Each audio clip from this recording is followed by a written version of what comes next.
got to be done though. It's madness. Yeah. Well, I think that they're going to be in Leeds and places like that too. So you could make it. You could come to Glasgow. You do so well up there. I vowed never to return to Glasgow after the incident. Okay. What was that? No, I just don't like the city. Yeah. Welcome, ladies and gentlemen, to this week's edition of the Petty and Ill-Informed podcast, where we venture our petty and ill-informed opinions. 'Tis just me and Kevo this week. Gabby, you will have to make do, and whoever else joins us as the night goes on. Yes. Well, that's okay, Richard. You know, most of the time, We've been doing pretty good the last few weeks, actually. It's for the first 20 minutes. It's just Gabby and Flow usually, but then we got 7-8 people watching live. yeah. I never say anything in the chat though. Yeah, I never go into the chat because I find that the chat can be very cruel for me. Not as cool as they are to Tom. Trust me. Oh yeah. Yeah. Tom is an integral part. If we don't have Tom, Tom plays it so straight that he doesn't realize how funny he is. I think that's he's definitely a straight man, and if you were doing a skit, you'd want Tom to be in it, wouldn't you? Definitely want him to be involved in some way. Usually it's the butt of the joke though. Evening Rod. Yeah, I don't like it when he's. Yeah. I don't want him to be the butt of the joke. But sometimes you have to be very self-deprecating whenever you're doing this kind of stuff because. I feel like Tom's too self-deprecating. Okay, I'm just going to be honest. Oh yeah. Like he's too hard on himself sometimes. And the dude made an album. We've all got dreams. We all think to ourselves, oh, I'd really want to write a book. Oh, I'd really want to do this. Oh, I'd really want to do that. He actually did it. It took him 20 years, but he actually did it. Yeah. And I'm very proud of him for that. Well, I think that's the main part of it, isn't it? You can look back and you say, I did that. And so that's one of those things where, if you have a dream. Make a music album, and I did it. Yeah. I mean, it might be that you wanted to go to another country, or you wanted to, see a rock band, or whatever. I mean, it could be, and that's the thing. I mean, you got to look back on your life, I think, and said, I did everything I wanted to do. I mean, within reason. You can't say, I wanted to be a billionaire and I didn't make it. I wouldn't want to be I don't know, because people have done it. Elon Musk. he was not a billionaire when he was born. No, I understand that, but like I said, we could have that drive and that ambition, right? Well, yeah, but you make it that high. You can't be a billionaire without stepping on people. I mean, that's the reality of it. I mean, you look at who's the guy that did Facebook. Who's the guy that did Facebook? Mark Zuckerberg. And Zuckerberg. Yeah, and then then there's the Winklevoss twins. They said, oh yeah, they stole it from me, and they stole. I mean, and Wozniak and Bill Gates. Wozniak said he built the first one, and IBM said that Bill Gates stole their idea. Yeah, I mean this is that whole idea of. That's how it works. Yeah. Ray Kroc stole McDonald's from the McDonald's brothers. Bill Gates stole Microsoft from IBM. Steve Jobs never had an original idea in his life. No. It's how you market it. The person with the best marketing usually works. VHS and Betamax. is Right. the best example of that. Betamax was infinitely better than VHS. And, you know, if any kids are listening to this, that's how we used to watch things. Right. Well, I mean, like Sony had some really, really good ideas, but they couldn't penetrate uh, the market a lot of times. It's like mini discs in America. They just, you know, it's an awesome format. They're small. He sold them in Japan as Walkman, and he just couldn't penetrate the market because they started to just make compact discs that had a 5 second memory or 7 second memory. So if it was skipping, it would hold that, and then hopefully by the end of the 7 seconds it would be cleared out, and then it would Yeah. go on without skipping. But I you think didn't want about to, that sometimes. yeah, you wouldn't want to walk down the street with it. I mean, it was big, it was Hmm. big and bulky, and like I said, I'm a nerd. I love mini discs, but you have to buy them from Japan, and you you get them over here, and then you can record things on them, and they're nice and stable, and they're small, and that's the way it is. I know that means that I'm an old man, and I should probably just move to uh a stick, a stick with a little headphones coming out of it. I mean, I don't know, or your phone anymore. I mean, just think about it. Uh, I'm from the generation where we didn't have any of that. We played outside, and that was it. Came in and watched 3 channels on the television. Yeah, I remember when See, CFAX came out, brother. That was a big deal. yeah, when I was a kid, the street lights were curfew, and you know, Yeah, but none of this staying inside all night playing on your iPad. We went outside, we climbed trees, and yeah, and, but I and think about that sometimes. How much technology has changed? Because then, when I was a kid, we had a record player and we played right, records, yes, and you get that awesome noise that was in the background of the actual song. You know, that sort of staticky noise that CDs didn't have. And then, from records, we went to cassettes, and then cassettes to CDs, and then CDs became MP3 players.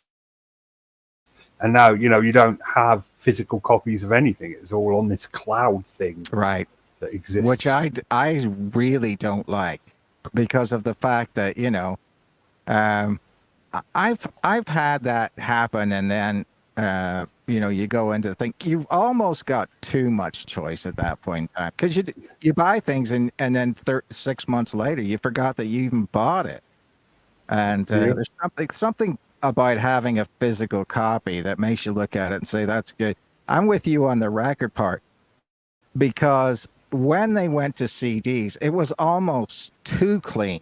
You know what I mean? I'm with you on having a little bit of dust in the groove. People say that That record, background noise on records, that sort of yeah, noise, yeah, it was like, I don't know, ASMR. You can't beat it. And then, yeah, CDs, the noise was too clean. Cassettes, you still got a bit of junky background noise, right, especially if you self-recorded the cassettes. yeah, But you, CDs, the noise was too clean. And then we got MP3s and then MP4s, and I don't even know what they're called these days. But yeah. Well, I think that some of the Apple ones could cut down, but again, this is one of those things where um, with a stream, they can cut down the quality of it, and you don't even know. So I mean, 192, I think it's kilobits per second, is way too, that's way too much, and so they back down on it. So I don't know. It's just too much. I mean, and then in a way, if you well, anyway, it's convenient for people to sell though because pressing on records is really, really expensive. Well, putting it on a CD is not. I mean, it's just not. I think that a record pressing, on a large scale would still cost 5 or 10 quid versus, putting it on a CD, which is probably 2 quid whenever you add in the the copying onto it and the printing of the label thing. The label thing. But yeah. So this week, did you do anything fun, mate? No, not really. I mean, the internet. There's another example of technology that's moved incredibly quickly. I mean, I assume that you remember dial-up. Oh yeah, Beep, beep, beep, beep, beep, beep. yeah.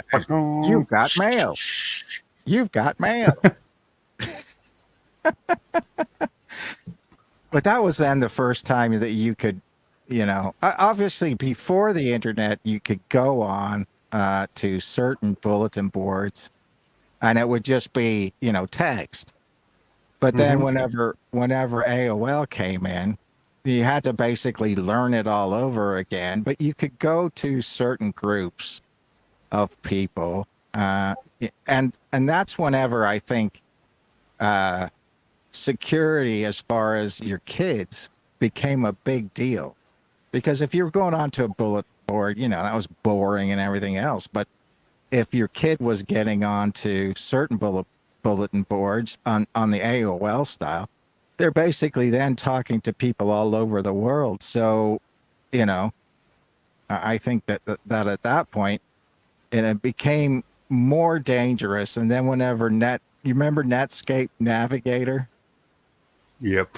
Yeah, the people wouldn't know that anymore. And then Netscape Navigator was the best, and then you Yeah, could and that was basically, like the best internet browser, Netscape, and then yeah, it was Firefox.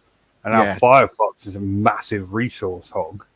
I use right. Chrome these days, and Chrome is a massive resource hog as well.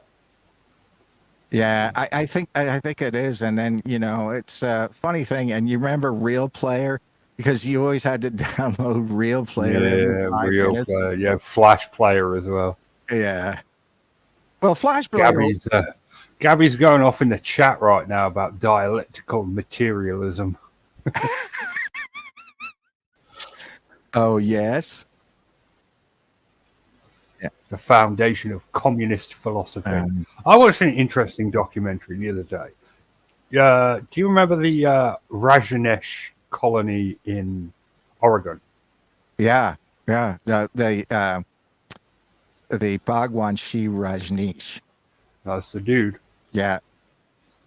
Yeah. We learned about that. It was the next, he's the next state down. It wasn't that far away. And again, whenever I've talked about it before, Washington and Oregon and California seem to be the incubator of, you know, cults. You say that, but Waco happened in Texas. Right, I understand that, but if you look at the number of cults, um, the Source family in L.A. had a lot of people that went to it, and a lot of people who, well, they had a natural food restaurant, and a lot of stars would go to it and everything like that, and you know, it was a big deal. It had a large following, and then you had in San Francisco, I can't remember what it was. It was like the Merrymakers or something like that. And then you go to Oregon. You had Bhagwan Shi Rajneesh, and Washington. You had uh, the 30,000-year-old coming But back. I mean, given how most cults ends, the Rajanesh thing ended quite peacefully. yes, but wasn't he sued for fraud and just deported back to India or Yeah, he something? was just deported and the Yeah. cult fell apart. Right. And I'm like, yeah, okay, I can get behind that. I But he, also watched a documentary on Waco, and yeah. I was like, oh shit, that was way worse than I thought it was. Oh yeah. I mean, there's a lot of people who thought that that was it was a sign of government, overstepping the bounds. That Janet Yeah, I Reed. mean, it totally was. I mean, they massacred a bunch of children. Yeah. Well, I think that it was one of those things where I remember that because it was around my birthday time that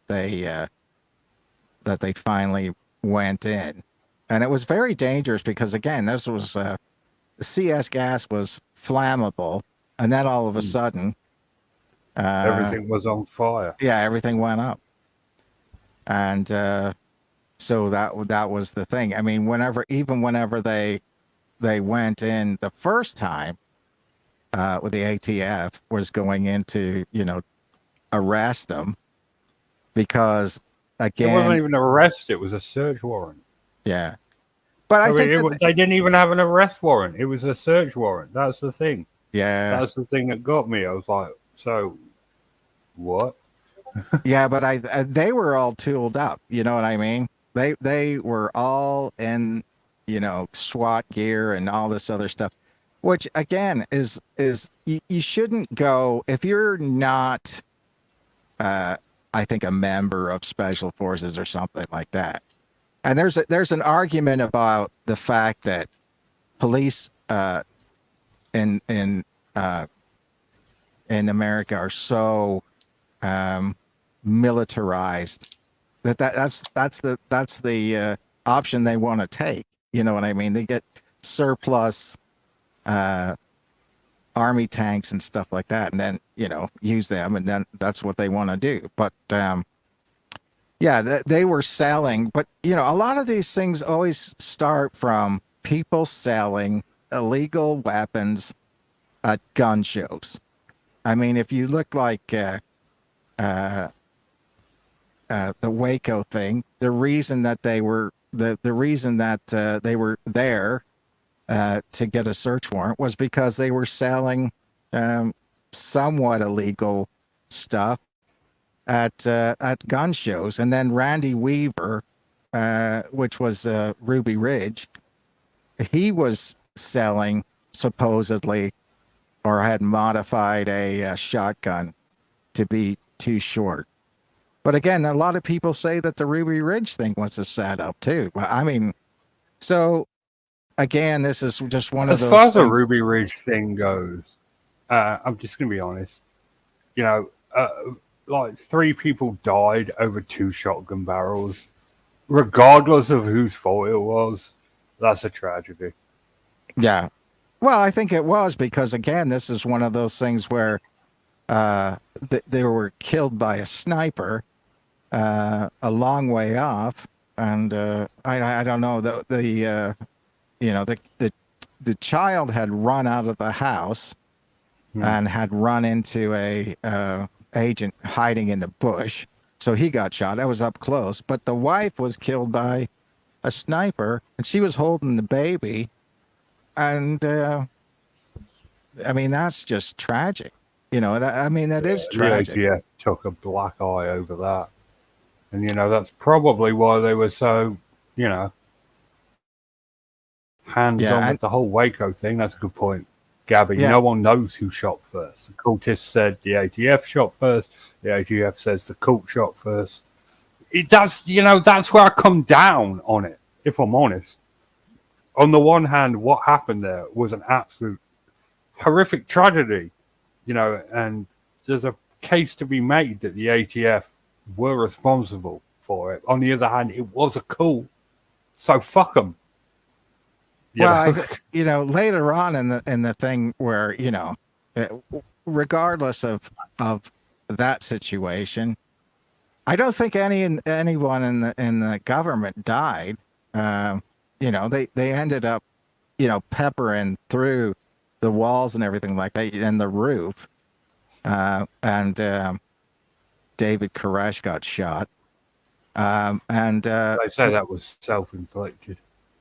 yeah, But I mean, it takes a crazy person or somebody with to shoot themselves. Um, but anyway, then whenever they were storming the building, I mean, this was with tanks and stuff like that. You can't say, they felt like they were in fear at that point in time. Just small arm. I don't. Like, it's so horrible because I don't know how I feel about it. I hate cults. I hate what David Koresh did. And we're not even mentioning, the fact that he was marrying like 12-year-olds and stuff. Okay. But on the other hand, it was clearly governmental overreaction. They massacred those people. But Yeah. on the other hand, cults deserve to be wiped out. It's just a bunch of sheep, and sheep get slaughtered. And Have you ever? Yeah. I mean, have I you ever? don't, Go ahead. I don't know how to feel about it. It was a Yeah. tragedy, but it wasn't at the same time. Right. Well, I don't. Funny enough, I don't know of a cult that doesn't end up having multiple sexual partners. The head guy having multiple sexual partners, and some of those are very young. I don't know. I don't know of one because it seems like that is the, That's the whole that you get a fucking hedonist, yes, delusional hedonist at the top of the chain who gets a bunch of it. Like, this is why I rallied so hard against Matthew Johnson back in the day. I could see what he was doing. I could see the writing on the wall. I hate cults. I could see what he was trying to do. And I was like, no. And it's so frustrating, especially when I spoke to a lot of his lieutenants, like Epistemon and Carroll and Joe Smith and all that, people that were, backing him hard, and you as well, back in the day, and all of them were like, you don't know what you're talking about. He knows what he's saying. He's summoning Bigfoot out of there. I was like, no, he's not. He's using a combination of peer pressure and sleep deprivation to make you see what he's seeing. And it just, yeah. Well, yeah, Gabby, I've heard stories about Matthew Johnson, what he gets up to in Sohar and Sawyer. Well, I mean, like I said, when I was there, nothing like that happened. And so, I mean, all I can say is my experience. If other people have a different experience and they want to talk about it, that's fine. I just didn't see any of that. And so maybe Bigfoot or sex? Well, no, I didn't see any sex. I mean, The point. Well, I got sidetracked. The point is, I don't like cults. I have an instinctive hatred of cults. Yes. Yeah. Heaven's Gate, Jonestown, the Rajanesh thing struck a different chord with me, if I'm being honest. Right. I did not see it as a cult because if it wasn't for that Sheila chick that just ruined the whole thing, basically, it would have just been, Bogalon sitting at the top who is perfectly happy just to talk absolute crap as long as you threw drugs and women at him. Yeah. And everybody else was living in a little, in their own city. And people called them communists, but they bought the city of Antelope. Yes. Which is like the most capitalist thing you can do is buy a city. So well, I don't know about the Rajneesh thing. It didn't strike cult vibes with me. It was a cult, but I sort of respected them. Yeah. Well, I think that Bhagwan Sri Rajneesh ended up with, as far as being communist, he had like 100, or he had multiple Rolls Royces. I mean, and so the dude wasn't a commie. He was as capitalist can be. I mean, you could make the case that, when evangelicals in America started with this money-making, profit, biblical thing, where, different ones like, Joel Osteen and stuff like that, whenever he's driving around in his Ferrari or Lamborghini or whatever, and, what's the difference between that and everything else? I mean, that's the thing. It's I got no a time for evangelicals, but yeah, trying to take on Christianity is above my pay grade. yeah. But I think, that's one of those things where, I mean, when you have that wealth idea, I mean, we've got one around here, and he basically says you just need to give me money. You know what I mean? Give me money. Not Give me it money, it and doesn't God will go let you anywhere. into heaven. Yeah. I mean, that's scary in a way, And there's what's even scarier than that is some grandmother sitting at home on Social Security, sending in her $20 check or whatever, and that makes a big deal to her lifestyle. And the person who's receiving it doesn't make much of a difference at all. And so, I don't know. It just seems to me like that is so cruel, if not, you know, something that would send you to They're, hell if you really they're believed pieces in of it. shit. Home Yeah. shopping networks and evangelicals, any organization that targets people on a fixed income, are absolute scumbags. Yeah. Well, I mean, and that's the thing about it. I mean, they target people most around the days that people get their Social Security checks. Hmm. And, you know, There's that's, nothing you can do about it because, freedom of religion.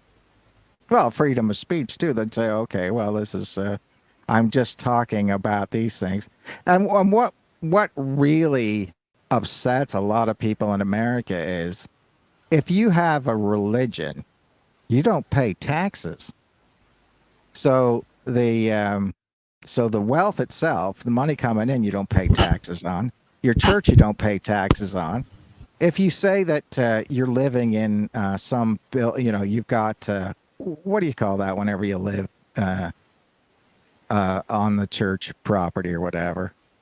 Anyway, you don't pay taxes on that as long as you are a minister. So it's very little things that you pay tax. It's the greatest scam ever, if you really look at it. You get away with everything,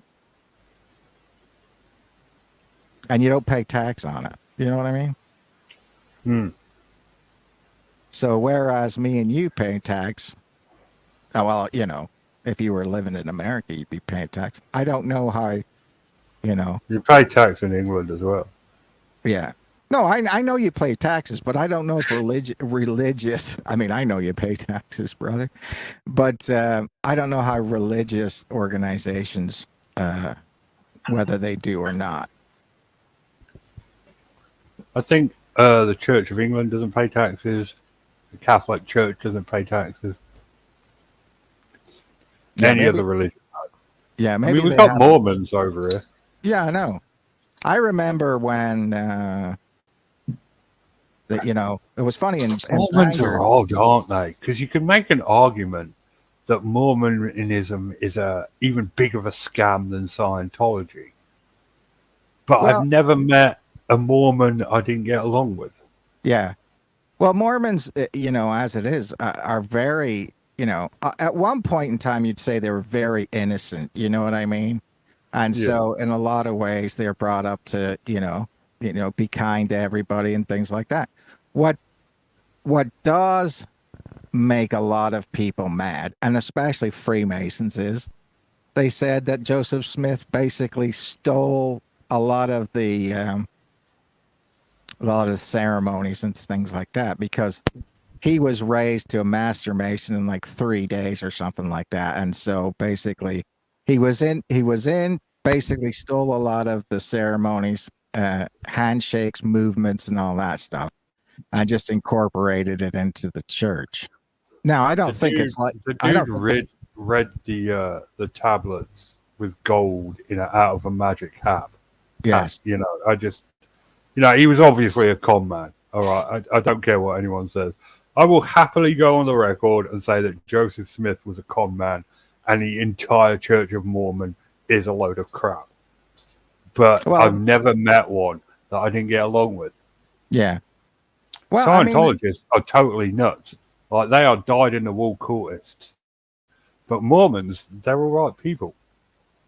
Well, it's like I said, as far as I know, but then if you meet a Mormon, I mean, I've been around Mormons who fell off the Mormon wagon, and whenever they do, they go crazy.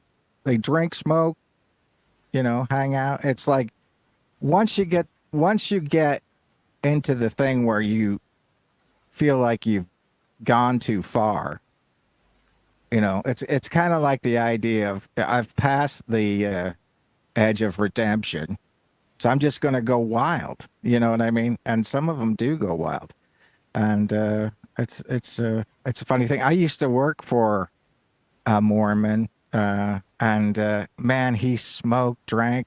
He was an alcoholic, and anything he could do, he did it. You know what I mean? I don't think he was not in a sexual way, but I think he was, but smoking, drinking, all that kind of stuff. So How about Jehovah's Witnesses from SoFlo? Jehovah's Witnesses, their religion technically shouldn't exist anymore since the whole second coming thing has been and gone, and we've not heard no word from Jesus. So I don't know, but we still get them. I had a couple 2 weeks ago come to my first front door. I was like, "Oh, you guys still at it? Oh, good for you, I guess." But according to their religion, it should all be over with by now. So I don't get how they carry on. well, I think that that's true of a lot of religions. I mean, that Yeah, but a lot of people have. I mean, if you look at it from the standpoint of predictions of the end of the world that people in religions do, I think you know there was a couple of them that really predicted that 18 in the 1880s the world was going to end, and I think the world is going to end every 5 years or something. But you know, I think that it's a very yeah, but apocalyptic. Jehovah's Witnesses had like a definite date. Yeah, but 2000 and something. yeah, and I'm saying it is a very apocalyptic religion. It seems like they focus. I mean, I had Jehovah's Witnesses come to the door, and I mean, it's just it's very, very apocalyptic. They don't like other religions. I mean, if you want to know about the anti-Mormon uh, religion, that's the biggest one. And they don't like Freemasons. They don't like anybody like that. I think that they say that there's 110,000 people that are going to get into heaven, and that's it. Like 14,000. Yeah. I mean, like, a lot of them won't even get to heaven themselves. Right. I mean, then I don't know if that means that I've as Revelation comes, Jesus is supposed to come back and take back the people who are going to be raptured, and then uh, the Armageddon or whatever lasts for 7 years, and then that's it. So basically, we live pretty badly for 7 years after all the good folks are gone. But that's the way it goes. Isn't that always the way? Yeah, but I think it's supposed to start. I mean, if there's ever a war that starts around Megiddo, which is, I think, the old Hebrew name for a city that a lot of people have transformed into Armageddon, then start being worried. That's it. Don't get me started, Gabby, about the 2012 thing. Because I knew people that were genuinely disappointed when the world didn't end at the end of 2012. And they were like, okay, well, the mines must have melted 2013. That's what they must have meant. So the next year, again, they're sitting around, New Year's Eve 2013, and they're like, oh, man. It's funny. Well, Sorry. I think that the Mayan calendar, it's talking about an age, And a lot of Native Americans believe in that. They believe in ages. In other words, we're in the third age now, and we're on the cusp of the fourth age. But it doesn't mean that the world is going to blow up. It just means that we're going to go into a different age. What does that age mean?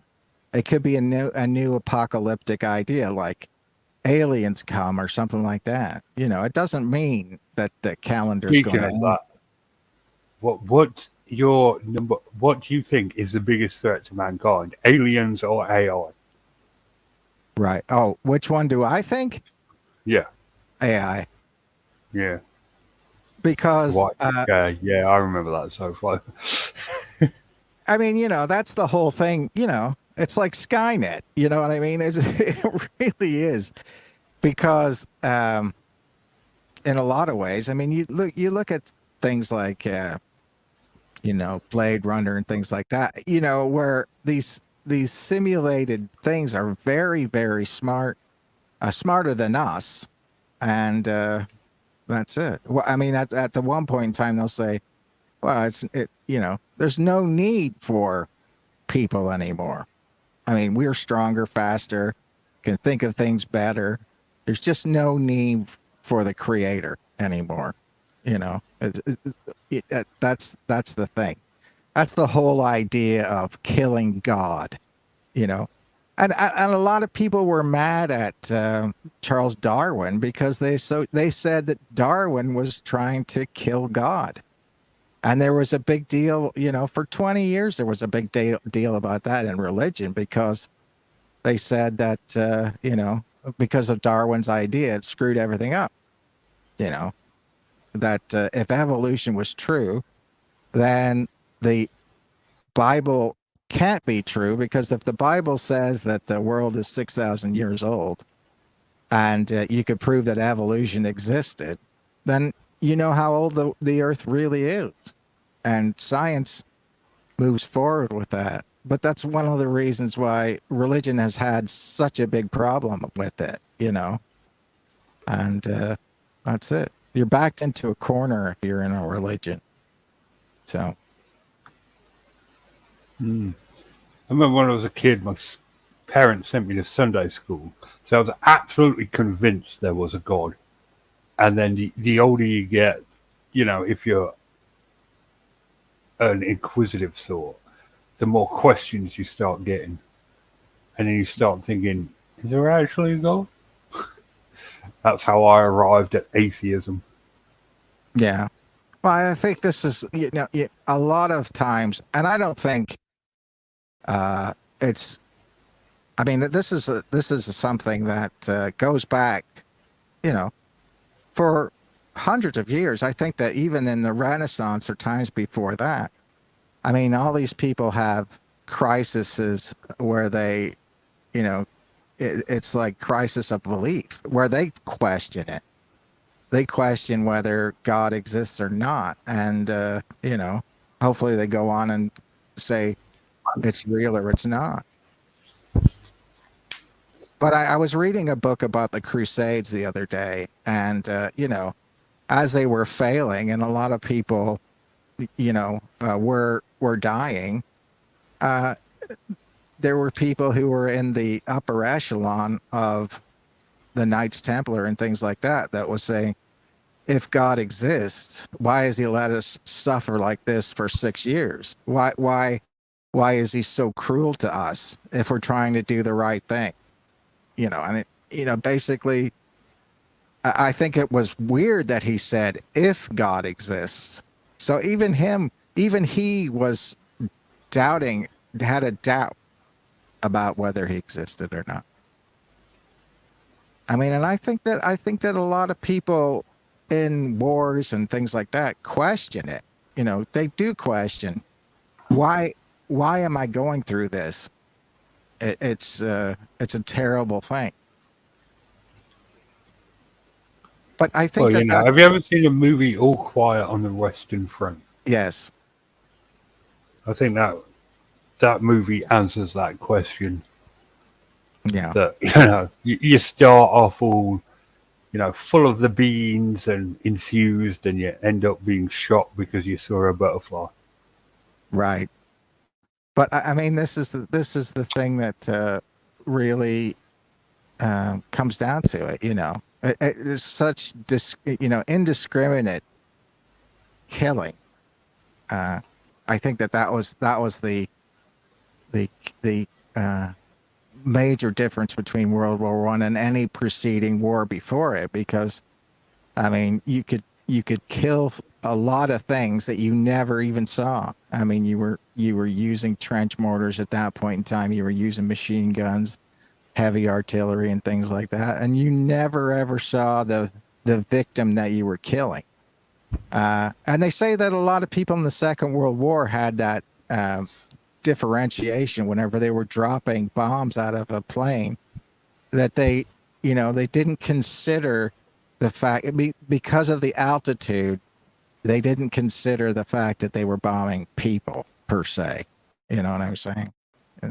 They could deal with it. Apocalypse Now is really good at for that Yeah. as well, for what you're talking about. Apocalypse Now is probably the better. Yeah, I think The one for what Apocalypse Now was a great film until he meets Colonel Kurtz, and then it gets totally weird. Well, after that point, he's lost his mind. He's completely mental. So Yeah, but it's a I good get it. It's just like you try and hold on for as long as you can, and you see so much shit happen, and then you just can't hold it on anymore. Yeah, I think that's true. Whenever it comes to that, I mean, it was based on Joseph Conrad's book about colonialism in Africa. And I think it was one of those things that was very similar, although it had to be completely different in a way. But maybe not. I don't know. I don't know. But man, you're getting really deep and philosophical today. Yeah, let's end that and move on to EastEnders talk. Yeah. Do do do do do do do. What a week! What a week! With Martin and Stacey did actually get back together, which I was so happy about because I thought they were going to drag it out. Yeah, but then it looked like, they got together for the night, and then I think, wasn't it one of those things where Stacey then cooled off? She went off the boil pretty quickly.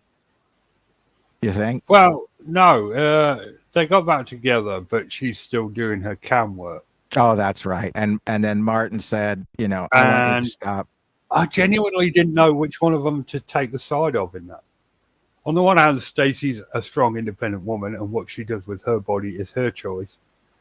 On the other hand, if you're in a relationship, is it okay to expose yourself to strangers for money? Could you date a prostitute?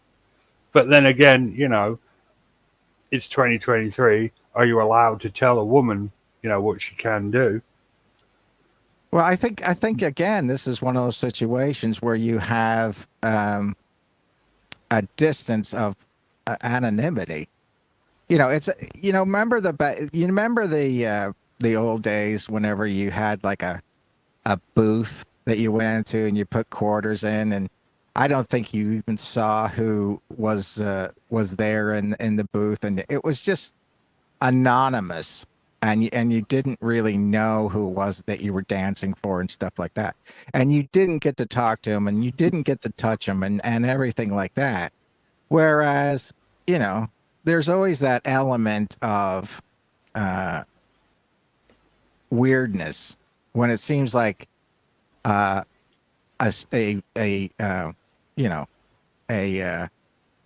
customer can touch a stripper, male or female.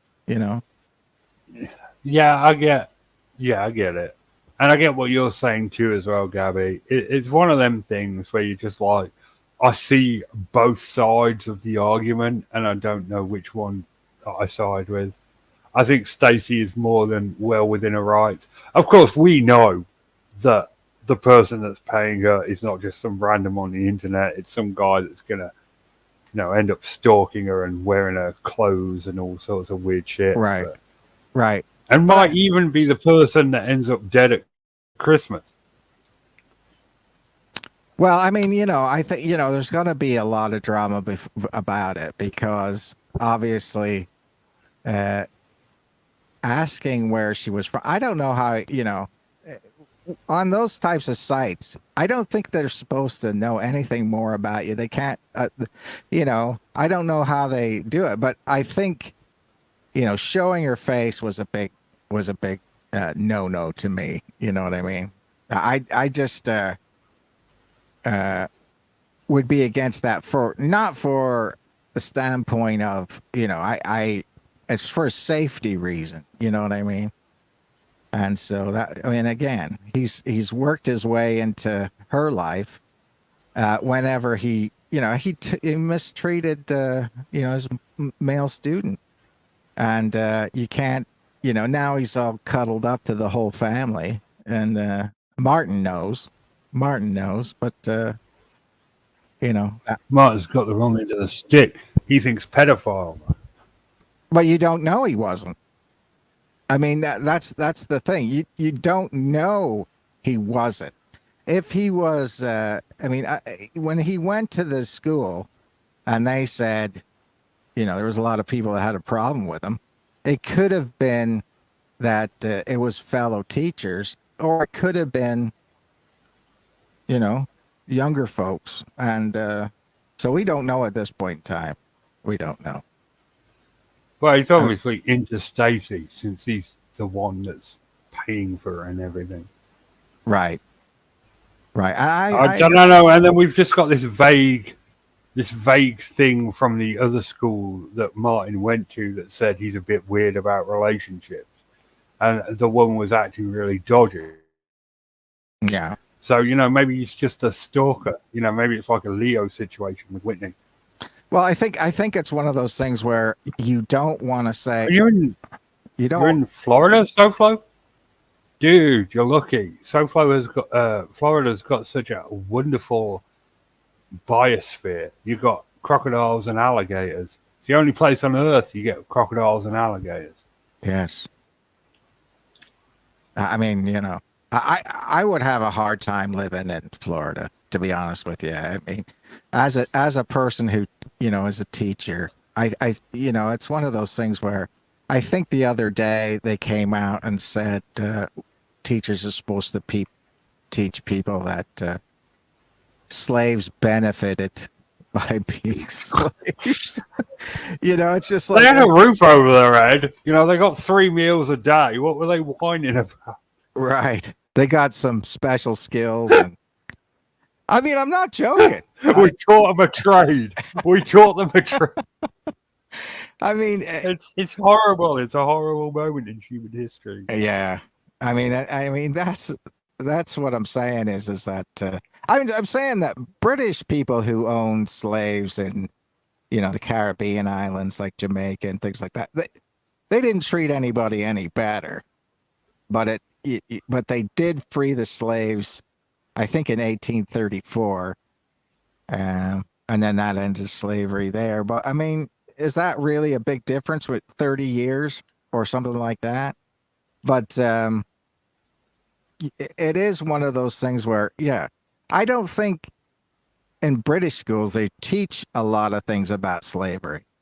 But I mean, if they did, they don't sugarcoat it. If you go to Liverpool and go to some of those docks down there, and they talk about slaves being held in some of the lower quarters of that, they talk about how horrifying it was. They're not like, oh yeah, we're just sending them to we're just sending them to Jamaica to teach them a trade. So, I mean, that's it. But I mean, a lot of people didn't end up doing anything than the same job that they were doing before for peanuts, So, I don't know. Gabby makes some excellent points. And this is why, I've taken the position that I see both sides of the argument. I don't. Yeah, no, man. Like it's like I said, I see both sides of the argument. Martin ended up by the end of the week was, as cool as someone could be with it, I guess. But you know, it's gonna end up with this whole thing where Theo stalking her and breaking into her house and wearing her clothes and stuff. Yes. You know, I'm still convinced he's a knicker sniffer. oh yeah. I mean, they can't show that pre-watershed, but it's gonna happen. Yeah. That's what smelling the robe was all about. Yeah, I know. But But anyway, yeah, Martin and Stacey back together. I'm personally pro this. This has been like my dream because I had no reason to break up in the first place. yeah. I'm happy about it. Well, And the how only about thing that would make me happier is Suki and Eve getting back together. yeah. Well, maybe that'll happen. And Sharon had something that Sharon, I'm Keanu, come back. Come back, please, Keanu. It's me, I Sharon. couldn't give a shit less about Keanu and Sharon. Well, he did still. I'm not even gonna lie. I think it's a ridiculous couple. I think every storyline is stupid. I think she should have dumped him after he stole her money the first time. Right. I'm not invested in that at all. Yeah, but I mean, Lisa coming back, and she's a gambler, loses all the money, and that's that was interesting. And if you think about it, the first person who didn't live in Spain but lived in Portugal, I'm proud of that. I'm proud of that. Grant lives in Portugal as well. Oh yeah. Oh well. But I do think that it was one of those things where, again, switching it up. How come nobody goes to Italy, mate? You know what I mean? I don't know. It seems like that That's another thing. When I was a kid, it was Manchester. Yeah. Well, again, I mean, that's like the old saying, being sent to Coventry. Being sent to Manchester probably wasn't bad. I mean, at least they weren't sent to Liverpool. You know what I mean? Yeah. But yeah, we had that whole thing. Sharon and Keanu don't give a shit about that relationship at all. Apart from Martin and Stacey, this week was a bust. But we have planted the seeds for Ian's and Cindy's return, which is so you think it was a bust about Kathy and Rocky, and the I was just getting to that. Okay. We planted the seed for Ian and Cindy's return by Kathy selling the chippy. I am convinced Ian is going to be the one that buys the chippy and returns to Walford. Yeah. And brings Cindy with him. Yeah. Yeah. And then we've got a love triangle ready to go. I mean, yeah, but I mean, Ian. Ian's one of those, if he's the third leg on the stool's going to fall over, mate. You know what I mean? Ian's not a pretty picture. I mean, he's always kind of whiny. He's not fit anymore. He doesn't look that great, He was never fit. No. Adam Woodjet has never been fit. He's always been podgy. And there was this interview they did with him back in the day. There was this TV show called In the Thames, where they used to interview people in the Thames. Right. They used to both get into the river. Oh yeah. And I'm just like, this is the stupidest thing. The only thing that was worse, there was that Denise Richards show us your Todger thing that they had after Big Brother came out. And I was like, oh God. There was a lot of crazy TV in the 90s. That's all I'm saying. But yeah, they did an interview with Ian's character in the Thames. And I was like, this is always crap. Yeah, I mean, that's the point, Gabby. We've reached 2023. Polygamy is acceptable now. Why does it have to be a love triangle? Why can't they share? Why do people have to choose? Why couldn't Bella be with Jacob and Edward? Why does it have to be a big choice? But whatever. That's an entirely. Probably because of the tax benefit. I mean, if you think about it in America, a lot of the reason why marriage between same sexes were so cruel was because they didn't get tax benefit and they didn't get the right to, transfer wealth. And when I was a financial advisor, I dealt with a lot of gay and lesbian customers who wanted to transfer it, and in order to transfer things from one customer to the other without paying a bunch of taxes is pretty strategically hard. But I mean, so that's why I said, from that standpoint, there's two people should not have a tax advantage to get married just because one's a man and one's a woman. That's my opinion. You know what I'm saying? But I don't necessarily think polygamy would work. I mean, that's just my opinion. Maybe I'm wrong. Maybe I'm old fashioned, brother. I don't see. I think polygamy would make more sense for our species than monogamy. Well, yeah. Look at the other great apes. Apart from orangutans, none of them are monogamous. Well, that's true, isn't it? I think that in a lot of cases, the male of the species is sort of hardwired to, get as many females pregnant as possible. Whereas, a lot of people, I don't know. A lot of people say they like it, but I don't know if they actually do. It's, I mean, I don't know. It seems like somebody's always a third wheel. I don't know. I wouldn't like being part of that. I could tell you that. I'd get jealous. What do you think, Richard? Well, it depends. Because in a polygamous situation, you can also, get married as well. So, like, she'd have someone else, but you'd have someone else as well. Well, I suppose that's true. So you're saying go for the whole gusto. I'm saying, if you find a special someone you get along with and you want to spend the rest of your life with in a monogamous relationship, that's totally fine. But if you can't do that, if you can't find that one special someone, then what is wrong with having, multiple people that you get are all right with? And, her doing the same. Yeah.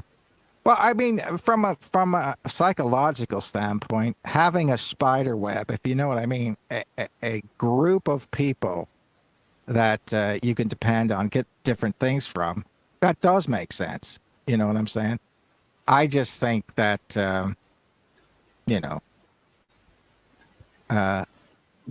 because of the fact that we are really raised to think of marriage specifically as, a man and a woman or two people, two women or two men or whatever, we just have a problem with three people. Now, if you are in a relationship with three people, I mean, go for it. You know what I mean? But I don't know if marriage is the way to go. Because I don't know. Do you think that three people? Well, obviously, certain people do. I mean, the fundamentalist Mormon Church allows that, not the standard Mormon Church. But again, this is thinking of monogamy as like a polygamy as like three people when it could be like 5 or 6 people.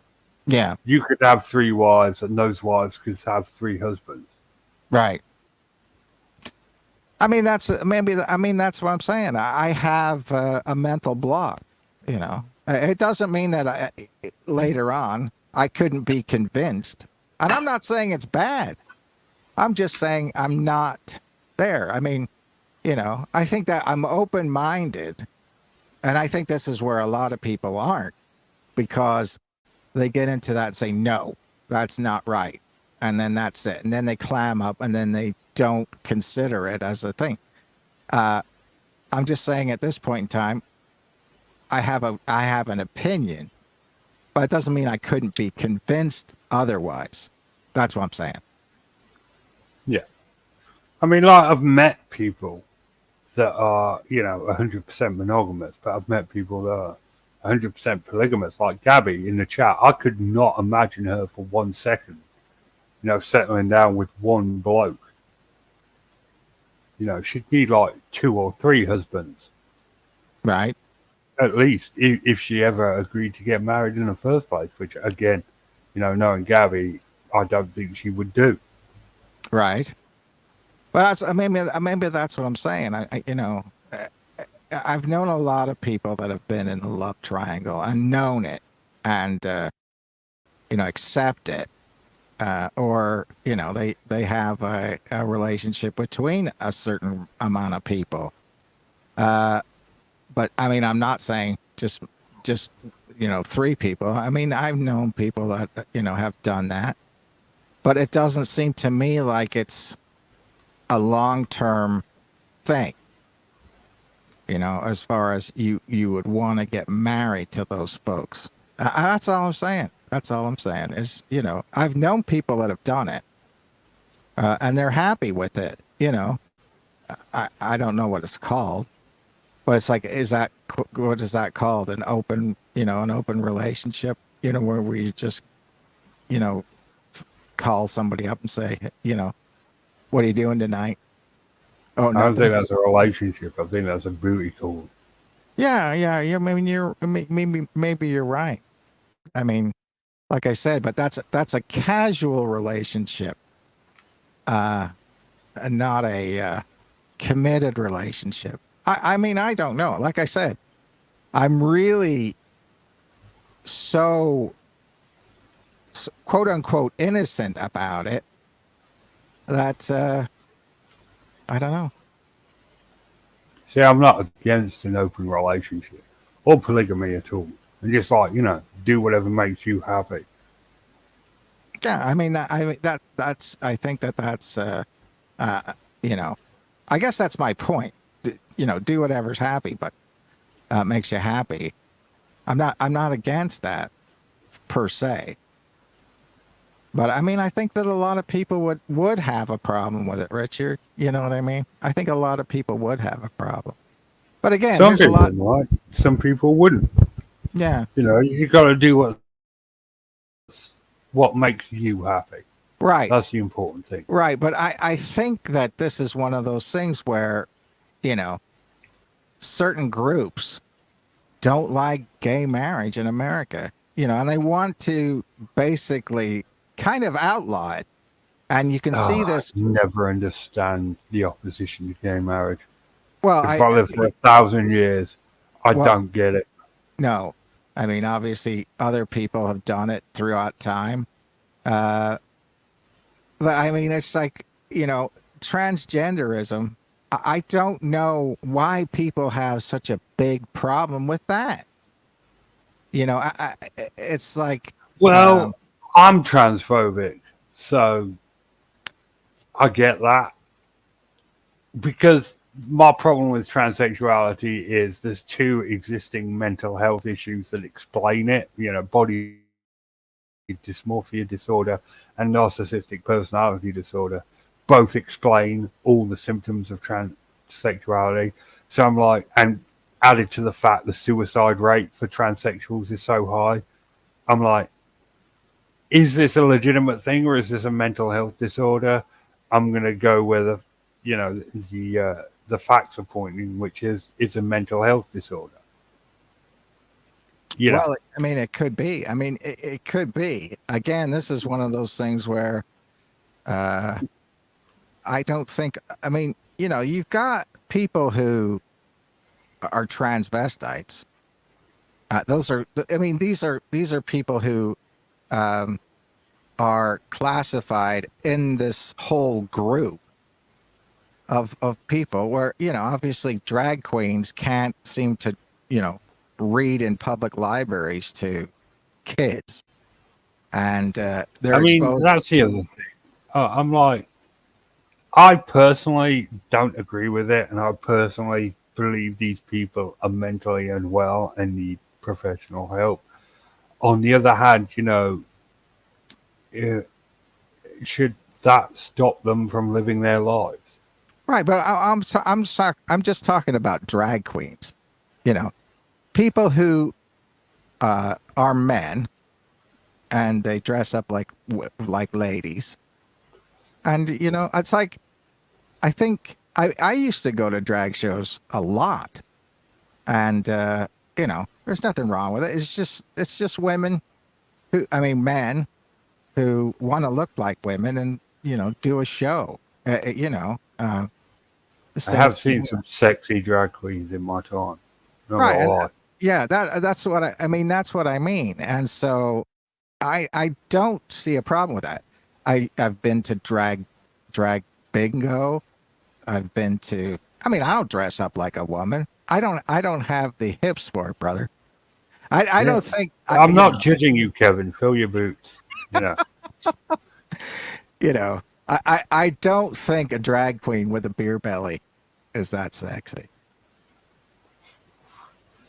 Well, that's again personal preference because I personally like my women like I like my trifles, jiggly and full of juice.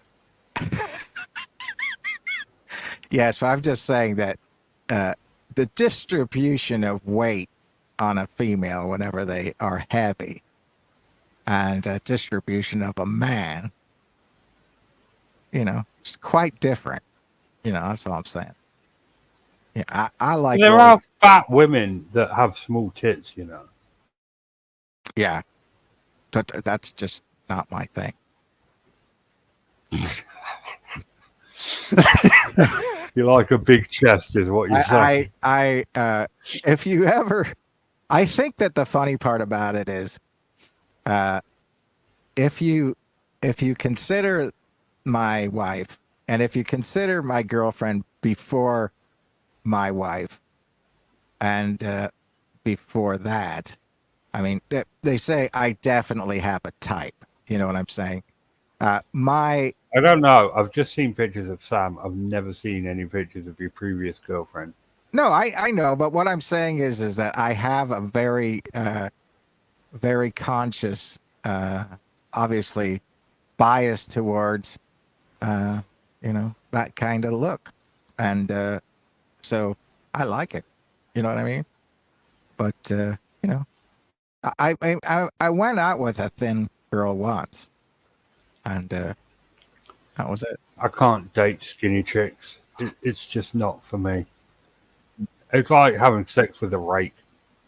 I'm not there for it. Okay, I'm just not consciously ready to commit to skinny women. I hate that. And you say what you like, say that I'm like a typist or whatever, but I can't do skinny women at all. I can't. I like women big. Well, I mean, I'm, whatever comes along, I think that personality goes into it, but mainly in a lot of ways. But Oh, do we have to? Do we have to do that? what? It's 2023. If women can be honest and strong and independent, men can be honest as well.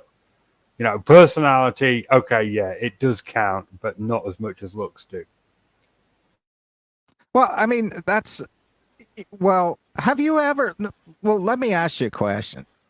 Have you ever?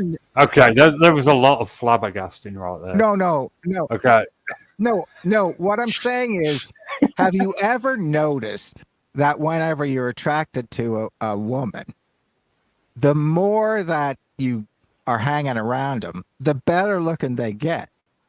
Have you ever no, noticed that? no. No. So you're definitely a first impression man. I'm very much, okay, like I had this friend called Lisa back in the day, and she was conventionally gorgeous. She was literally a model. I Right. had no attraction to her whatsoever because she was like all skinny and shit. But there Right. were, women that I've worked with that were on the larger side that was an instant attraction to. In my entire life, I've only ever been attracted to one skinny girl, and that was literally just because of personality. So, yeah, I guess I would have to concede the point there, thinking about Well, I mean, it's very difficult with people who are very, model types. A lot of times, whenever they're single, nobody will approach them. You know what I mean? And so it. because Jerk they, syndrome. yeah, but whenever you're with them, other men start sniffing around them because they think that whenever they look at me or whatever, they say, "Well, why are you going out with this putz? I'm better looking than that." In their mind, you know what I mean? So then they start sniffing around your girlfriend. And I just can't deal with that. You know what I mean? I it's tough. It's tough. People that do that. I mean, people do that to my wife now. And What, Sam? Yeah, I don't blame him. Sam's fucking gorgeous. yeah, and so. Oh no! I mean, this like I mean, you can. Are you coming to Gray Abbey to see us? Are you coming to Gray Well, Abbey? that's a good point, Rod. No, my mum was not skinny. So, yeah, no, I get that. That's a good point. What that secretly are you going to go with the Freudian idea that all boys, all males want to sleep with their mother and secretly It's not a theory. It's a, you know, you if you're a girl, your dad is the first positive male model model in your life, and that you are attracted to men that remind you of your dad. And the reverse is also true. You are attracted to women that remind you of your mother yeah, if they're a positive role model in your life. true enough, mate. True enough. I mean, I don't like Freud for a lot of reasons, but you But it know, was a coke addicted twat that was obsessed with his mother. So yeah, good reason not to like him. yeah, but I mean, that's the funny part about it. We always talk about, oh, Coke. These guys were addicted to Coke and Dilaudid or what. What was the one that they? It was like Coke and alcohol mixed together. Laudanum, laudanum.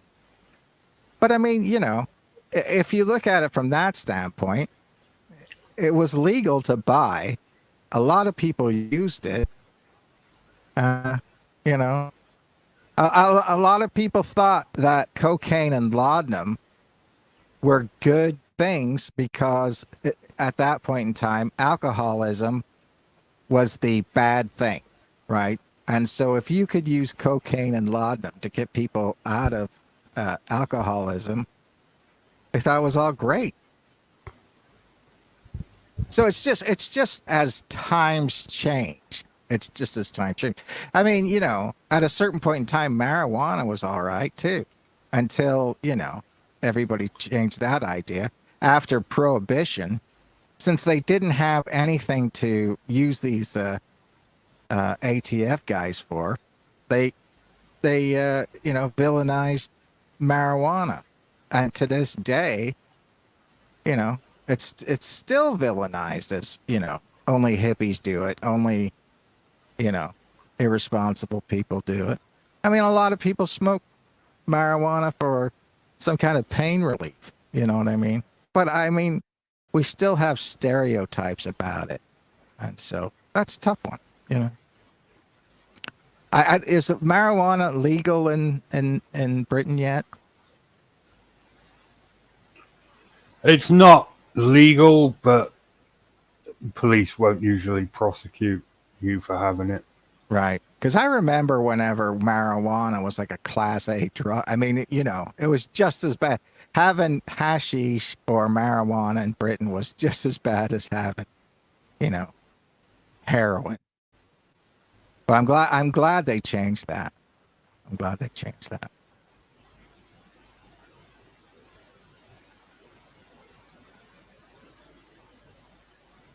So Anything else to say this week, Richard?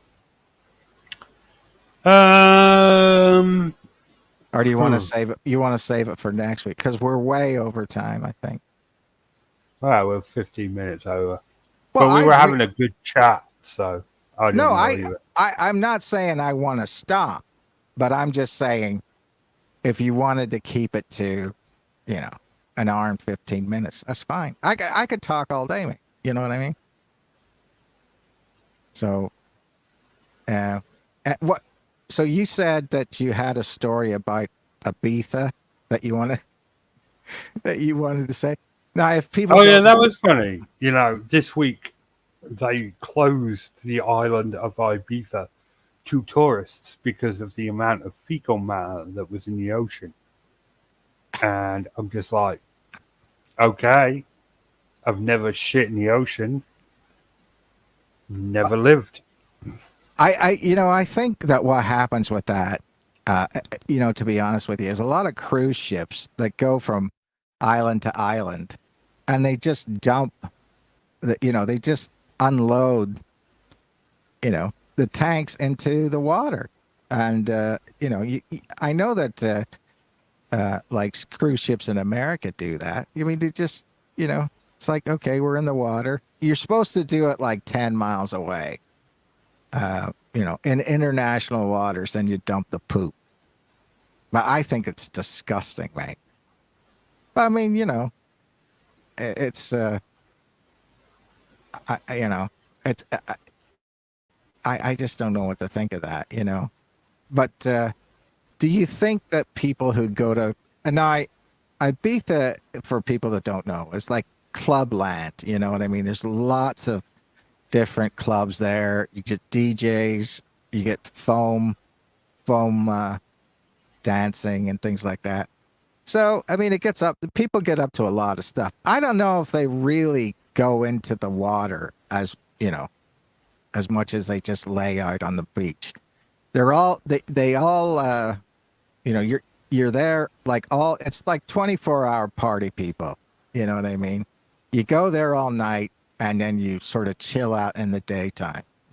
That's kind of the way it is. And you know, I don't know if people go to you swim there. I don't know. That's disgusting, though. It makes me want to vomit a wee bit. Oh well. Oh, I was going to tell you, there was two bottlenose dolphins that came up Strangford Loch by where I'm going to be staying, and that was cool. There's a lot of bottlenose dolphins in the Irish Sea. Yeah, but a lot of times, What was that thing about bottlenose dolphins? All right, yeah, there was a picture in the on the news about a pink dolphin that had swum up the Louisiana River. wow. Pink dolphins, of course, being native to the Amazon, that was a big deal to me. I saw one look at the picture and I was like, oh, that is an albino bottlenose dolphin. Because the dorsal fin is completely wrong. The dorsal fin on a pink dolphin, the freshwater dolphin, the world's only freshwater dolphin, is like a little bump. But Yeah, a bottlenose dolphin, it goes up like a shark. right. And I took one look at the picture and I was like, that is an albino bottlenose. Because you can tell between dolphins, if you're a nerd like me, that pays a lot of attention to animals, you can tell just looking at the dorsal fin. Right. But what, I wonder if that's because, like, sort of, it's El Nino, right? Whenever it gets hot. Uh, I mean, the waters off Washington and I think the East Coast have been very warm. And I think this is one of those reasons why there's this heat dome over, the southern, central, all the way out to, coastal states. And those people are just roasting. And, I was looking it up the other day and, you know, Rome was 100, 110 degrees Fahrenheit. So, I mean, it's just one of those things where, the heat, you can't dispute that this was, I think that it said that this month was the hottest month. It's not over yet, but it's the hottest month on record. You know, and it's just weird. It's just, well, I don't suppose it's really weird, but and so, but the funny part is, if it snows in this September, they'll say, "Oh yeah, uh, you know, global warming doesn't exist." But I know that in Northern Ireland there's 3 weeks where it didn't rain, which is very, very rare. And so a lot of the reservoirs had almost run up. You know. It's like autumn here right now, and we're in the middle, the middle of July, and it's like autumn. It's rainy, it's cold. It was only like 18 degrees today, Mm-hmm. and I saw a whole swarm of swallows.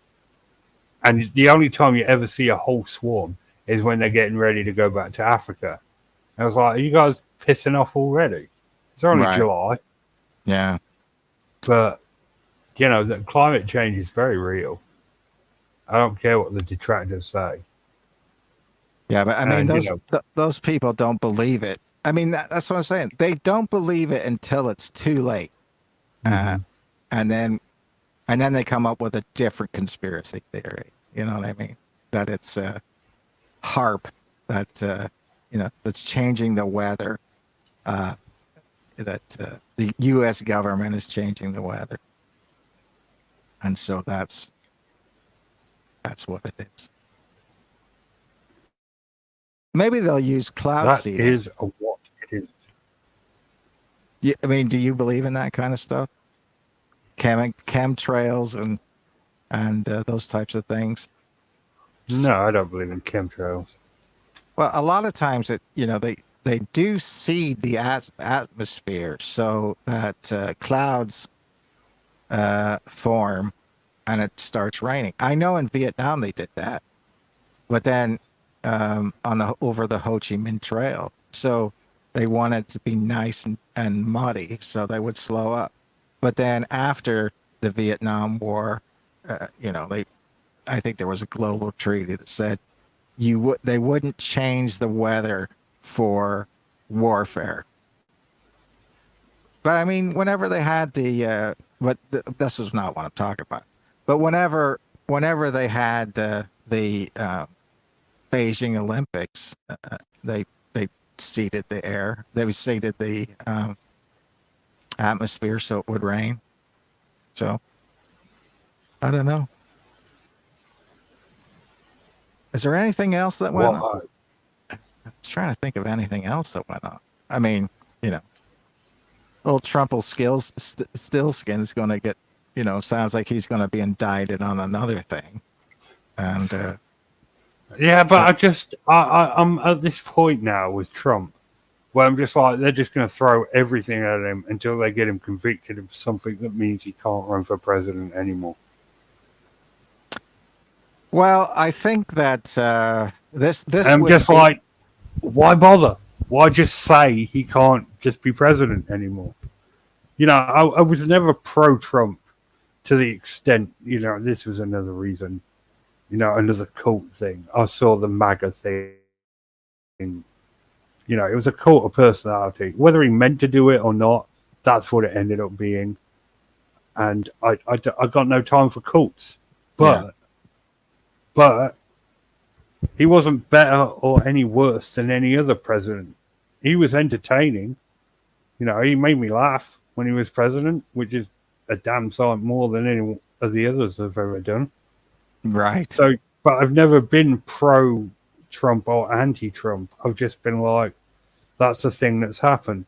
It'd be like if Rowan Atkinson ran for Prime Minister of Britain on the Make England Great Again. I'd be fuming because I'd be like, this is just obvious. what he's trying to do. I'm not in favor of this. Right. But Trump did it, and I was like, yeah, whatever. Well, Fill your boots. yeah, But the reaction from his own party, and people are blaming the Democrats, but I swear blindly this is coming from the Republicans, to get him indicted so he cannot legally run for president again is doing my head in. Yeah, but I think that this, I mean, out of so far, they indicted him for tax crimes, which is, sort of blah. And then they indicted him for, taking the documents there.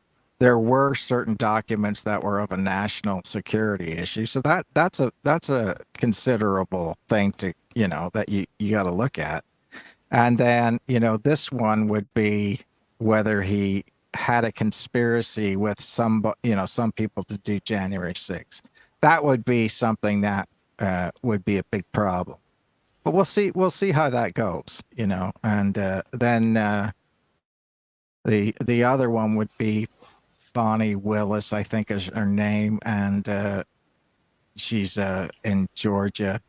And whether he tried to influence the counting of the votes.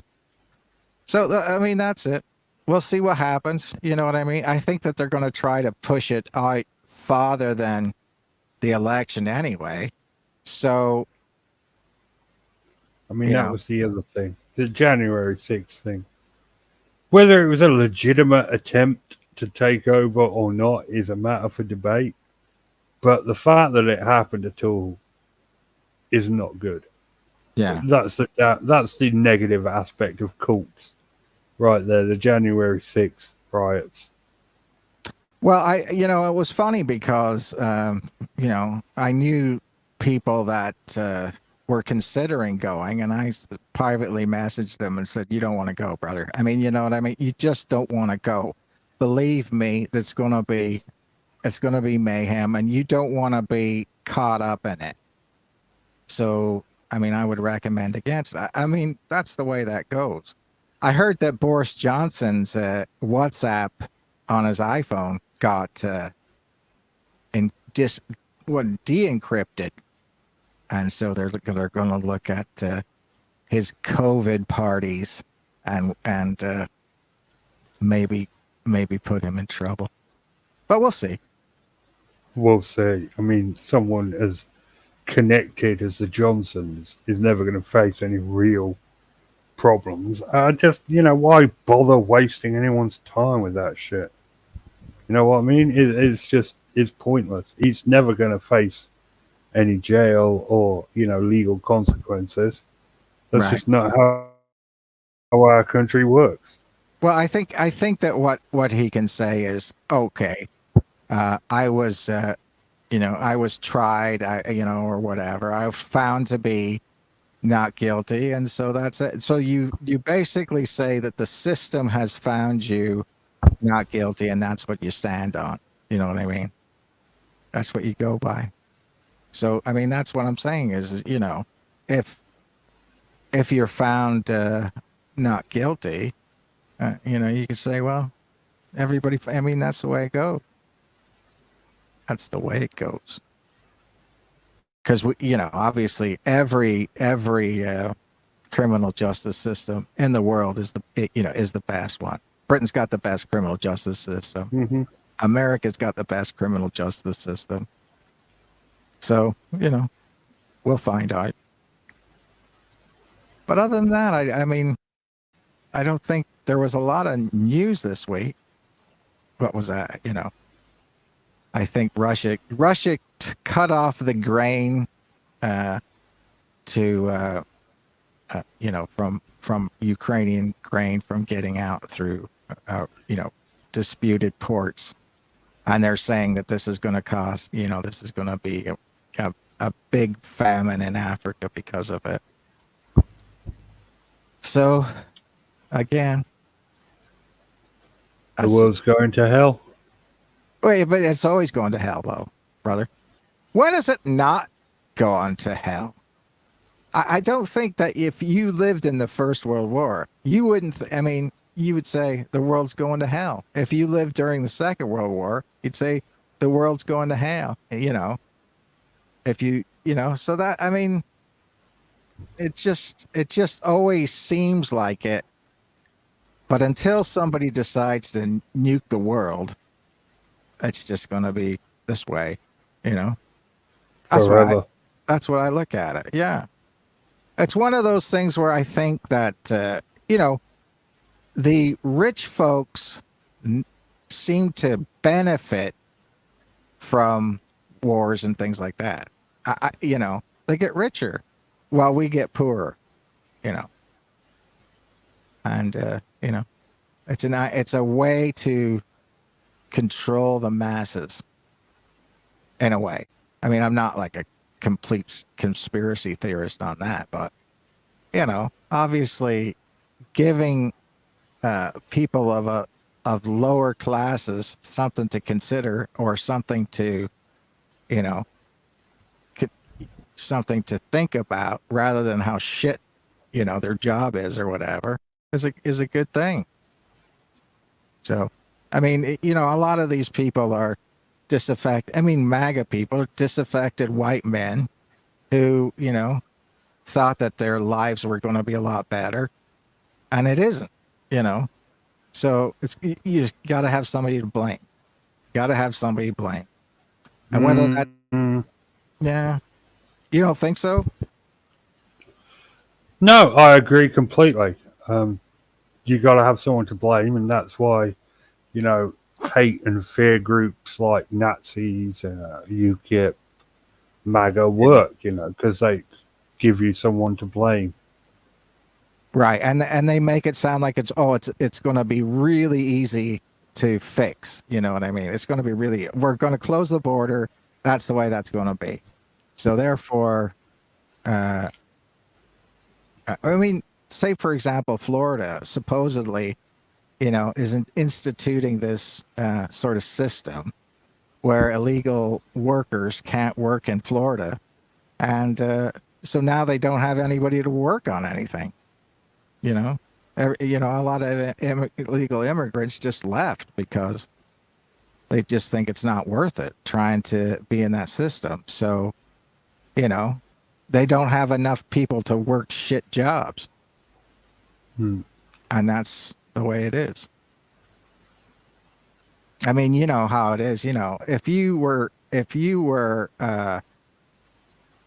you know, on the gyro, for example, and you were getting a certain amount of money, and they said to you, "Hey, do you want to be a hod carrier or move this stuff around and build this up?" You'd say, "No, I'm not gonna work that hard if I can get somewhat similar wages on the gyro, unemployment." So, somebody's got to do it, though. That's the problem. So, you know, they're okay until, politics comes into it, and then they're not okay. I think that's the thing that is funny in America. A lot of times they've gotten what they've asked for, and it's turned out to be terrible. I mean, it's the same thing about Brexit, for example. You got what you wanted, and now it sucks. And I mean, and now nobody really comes to the thing and says, "Oh yeah, Britain's better because of Brexit." I mean, I haven't heard anybody. So I don't know. What's Brexit got to do with it? Well, I mean, so what I'm saying is that I know I go all over the place, but I'm just trying to say that when uh, America is all about borders and border walls and all that stuff. I mean, Brexit doesn't involve border walls, but it has a 22-mile sea wall. If you think about it, there's a bunch of homeless people in sort of these homeless camps in Calais. There's a bunch of people in in Mexican towns, and they're just trying to get in, and they're held back, and they try to smuggle themselves in. That's all I'm saying. You know what I mean? They're trying to get here, and the point of the matter is somebody's saying, no, we're not going to let them in. And that's the raison d'etre of their party. We're not going to let them in. So, Fair enough. yeah, that's just how I look at it. It might not be that way, but so that's about all I got to say for this week. All right. Fair enough then. We will wrap it up there. We will return next week, despite the hopes of many, where we shall also venture our petty and ill-informed opinion about whatever else comes up. It is good night from me. It is good night from Kevin. Right. Kevin. Well, yeah, sooner or later you'll get my name right. Good night, all. Good night. Bye-bye.